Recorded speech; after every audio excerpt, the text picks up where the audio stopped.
from where he from where he threw.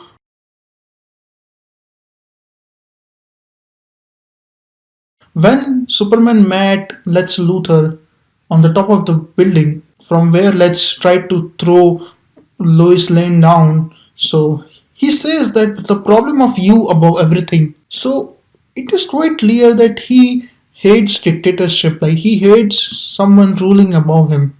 He hates the idea of God, and that's the only motive of Lex Luthor, like, and it is completely justified. Like as I said, that the moment a character like Superman will appear in this real world, people will form hundreds of opinions. Like some will say that he is good, some will say that he is bad, some will say that he is an act of God, some will say that he is actually God, someone will say that no, we don't need a God, someone who is an atheist, someone who is like, hundreds of people will say hundreds of things. Like someone will say that he doesn't vote for minority, someone will say that he is a dictator, hundreds of things. And so Lex Luthor formed this opinion that yes, he is a god and he needs to be fought and he needs to be destroyed. And that's completely fine. Like I don't think that that's that wrong. One important flaw about this movie which people raise is that this movie had ultimately a CGI generic monster for the last 30 minutes. And that's justified. That flaw is correct. But I want to ask just one thing, that after how many movies did MCU get their villain correct? And that is after 21 movies. Like it was the Killmonger and Thanos. Like these two are the best villains in MCU. And these are the only villains who are really really good. Like Loki is not a threat by any means. So only Killmonger and Thanos, but it took them 21 movies to understand the type of villain they need. Then otherwise everyone was following the same formula. So yes, I will say that Doomsday was not a very good villain. Like he was at the end of the day a CGI monster and all the destruction happening. But this is ultimately a superhero movie, and they have to sell it to people. Like they have to sell it in China, and China likes to see things like Transformers, so buildings burning around and all. But even in that kind of setting, even in that kind of superhero setting, commercial setting, they really managed to put some very very good ideas, and kudos to the whole team. Now we will come to the most important points that will that really made this movie phenomenal. Like this movie went beyond everything, and that is the depth of this movie, the concepts, the philosophical depth of this movie. So this movie is first of all about Batman. The movie starts with Batman only, and we see that Batman saw the death of his parents, and he is completely stuck in that tragedy. And when he sees the attack on Metropolis, we get to see one of the most beautiful scenes ever made. Like one of the most beautiful moments in cinema. And that moment is when Batman is running towards the building, towards the Wayne Enterprise building, and that building is collapsing. And we see the genius of Hans Zimmer and the whole creativity behind Batman v Superman. And Hans Zimmer is indeed one very important reason to watch this movie again and again, again and again, just to watch this movie.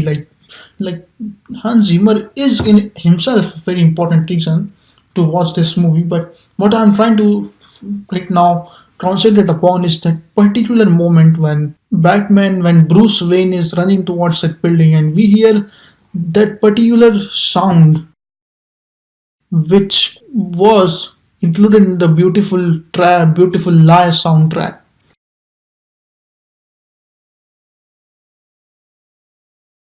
So And this is the epicness of this movie. This shows us that when Metropolis attack happened, Batman started considering Superman as equivalent of the murderer of his parents. Just simple idea, like you don't need to read some comic book for that, you don't need to read The Dark Knight Returns for that, you don't need to read Watchmen for that.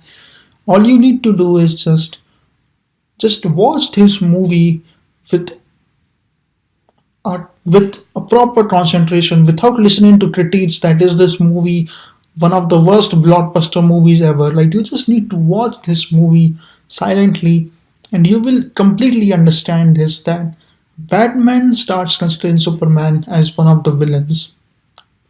Superman is in a dilemma that some people really worship him, some people say that he is a false god, some people say this, that, and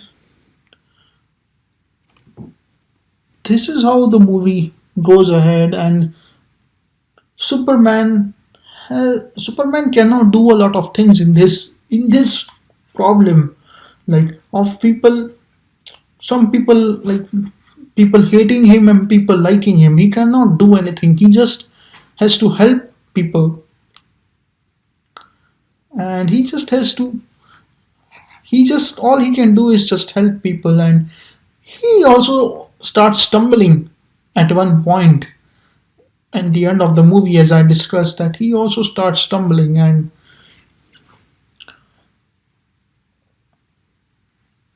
then he finds out the way that no, this world is his world as well. And then he gives a sacrifice for the movie, for the world, for humanity. And when Batman sees that, he gets inspired that yes, Superman showed us that humanity can be good because Superman also was a human being.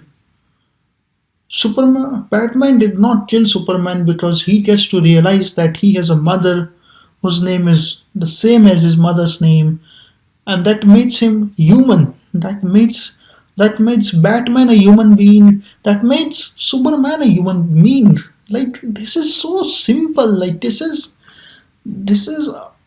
not anything very complex. Like this is not 2001: A Space Odyssey. This is just a simple superhero movie grounded in reality, created by visionaries like Zack Snyder and Christopher Nolan. Like I don't really understand that people cannot like something like this, like which is too good, which is too accurate and too amazing. Like it is just so good. So apart from this, so this is how the whole movie can be put in this one line. Like I seriously think that as years pass by, this movie will gain a cult popularity. Like it will become a cult cinema, as every art cinema becomes. And yes, it is also an art cinema. It is also a art house movie, an art house movie. Like Andrei Tarkovsky's Solaris is, like Stalker is, like Stanley Kubrick's 2001: A Space Odyssey is. And I want to tell you something that not every art movie is flawless. Like like there are some things in Stalker and Solaris that I did not find completely accurate, but I will have to talk about them in some another essay, in some another video. But still, they were really amazing. So that's the same thing with Batman v Superman. These movies, that this movie was obviously having flaws, but ultimately it was very good. Ultimately, it was really amazing. It is truly a masterpiece. And to make something like this in a commercial movie, it is truly amazing. So Batman here is in this movie is, I think Zack Snyder took some inspiration from Watchmen and he made Batman like Rorschach. Like he made him completely violent and gory. So this is what the Batman was in this movie. Another reason that this movie becomes more than a commercial blockbuster is that Zack Snyder is an author in visual artistry. Like he is by all means a genius when it comes for creating shots, when it comes for slow motion, and throughout the whole movie, like you can see how beautiful shots, how beautiful photography, and how beautiful action has he created. Like this kind of action cannot be copied. This kind of action cannot be imitated ever again like this. This movie was truly phenomenal. Neglect the fact that out of 22 MCU movies so far, only 3 or 4 had been very good. Only 3 and 4 or 5 had been very good. Otherwise, all the MCU movies have been bland and normal movies like Ant Man, like Thor: The Dark World, like Thor 1, like Captain America 1, like all these movies have been completely bland. And even Avengers Age of Ultron was very bad. Like it was not a good movie by any means. Like it was just a chapter. Like it was just like, oh, this thing is happening. There was nothing exciting in that movie. So I will definitely appreciate that they have created some of the very good movies in this superhero genre, such as Thor Ragnarok, such as Avengers Infinity War. It is one of the best superhero movies to be called like ever. Like Avengers Infinity War is very good. Avengers Endgame is not as good as Infinity War, but still it's a good movie. And the same is with Captain America: Civil War was also a very good movie. Like it was something really good. And yes, and so I'm not an MCU hater. The thing is this, that I want DCEU to exist as well. And another thing which I will definitely point out is that the Ultimate Edition was the real movie, and like definitely it's a bit flaw. Like the theatrical edition is becomes like looks like a bit mess because that was not what Zack Snyder intended. And but definitely like the Warner Bros. Studio should have completely rejected this hypothesis that there should be a 3 hour long Batman v Superman movie, because then the show time will become lesser. And it is a mistake of the production studio. Like it is not a mistake of Zack Snyder. Like they could not foresee the vision of Zack Snyder. Like they could not foresee this idea that even a 3 hour movie can be a good blockbuster and it can bring a lot of money. Like it happened with Avengers Endgame. Like it was a 3 hour long movie and it was able to bring a lot of, like it is the highest grossing movie now. So people were not able to, so the executives, that's the Warner Bros. Executives were not able to foresee this vision that a 3 hour long movie can be that good. So that is not the mistake of Zack Snyder. His movie is the Ultimate Edition movie. At the same time, even in Ultimate Edition, some scenes were missed out, such as I know a scene in which Superman, when he comes to know that Lex Luthor has kidnapped his mom Martha, so he tries to go back to her, like, and at that moment he tries to identify where Martha can be. So he closes his eye and tries to listen, and he listens to all the pain and agony all over the city, and he he then fills himself with a lot of pain and anger, and he realizes that he cannot save every individual on this planet. Like that was a very sad part, but I don't know why they did not add that particular moment in the Ultimate Edition. But I heard that there is one such scene which makes it completely R-rated. Like Batman v Superman